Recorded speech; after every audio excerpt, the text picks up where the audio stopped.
Hello everyone, welcome to the Newsbrowse News broadcast. According to a report by Liberty Times, the world's largest shipping group, Mediterranean Shipping Company, MSC, announced on June 2nd that one of its cargo vessels was attacked by Iran's Revolutionary Guard. The container ship, MSC Sariska V, was struck by two flying objects on June 1st while docked at the port of Qasr in Iraq. Fortunately, no casualties were reported, and all crew members are safe. Iran's Revolutionary Guard has since claimed responsibility for the strike.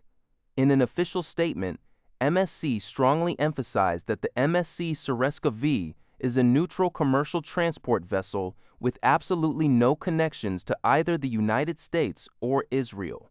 The shipping giant expressed grave concern over the unprovoked attack, highlighting the severe risks such groundless military actions pose to vital maritime trade corridors in the region, as well as the immediate danger they present to the lives of innocent seafarers. According to a report by UPI, Israel and Hezbollah continued to exchange intense fire on Tuesday, just a day after U.S. President Donald Trump brokered a fragile, partial ceasefire. The U.S. intervention was initiated over the phone with Israeli Prime Minister Benjamin Netanyahu and Hezbollah intermediaries, after Iran threatened to halt peace negotiations with the United States. Despite the announced truce, Israeli airstrikes targeted southern Lebanon, injuring two Lebanese army soldiers, while drone activity was reported over Beirut. Concurrently, Israel issued evacuation orders for residents in southern Lebanon.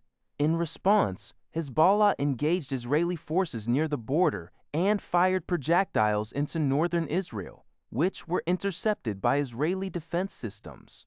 Prime Minister Netanyahu stated that military operations in southern Lebanon would persist and warned that strikes on Beirut would resume if Hezbollah continues to target Israeli civilians. According to a report by City News Everywhere, U.S. President Donald Trump has signed a proclamation amending certain tariffs on metals, including steel, aluminum, and copper imports. Under the newly adjusted rules, these tariffs will decrease from 25% to 15%. Additionally, industrial equipment such as bulldozers and forklifts will now be subject to a 15% tariff. The order also introduces an incentive for foreign companies, allowing them to qualify for a reduced 10% duty rate if their capital equipment consists of at least 85% U.S., melted and poured or smelted and cast, steel or aluminum by weight. White House officials stated that these tariff adjustments are temporary and will remain in effect until December 31, 2027. The primary goal of this policy shift is to spur near-term investments aimed at rebuilding the United States industrial base. According to a report by Liberty Times, the Cambodian government has initiated a compulsory conciliation procedure under the United Nations Convention on the Law of the Sea, UNCLOS, to resolve a long-standing maritime boundary dispute with Thailand.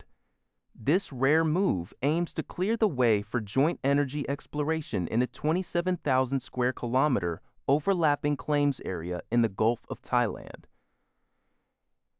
The disputed waters are estimated to hold approximately 12 trillion cubic feet of natural gas and 700 million barrels of oil, with a total value of up to $300 billion. Cambodian Prime Minister Hun Manet stated that the move is intended to defend the nation's sovereignty and maritime rights under international law. In response, Thai Prime Minister Anutin Charnvirakul expressed commitment to defending Thailand's sovereignty and security, stating that the country is handling the matter in its own way. Historically, the Anutin maritime boundary dispute between East Timor and Australia. While Thailand has previously rejected international intervention, Cambodia emphasized that global energy shocks have heightened the urgency to unlock these vital resources. That's all for this video. Thank you for watching. See you in the next video.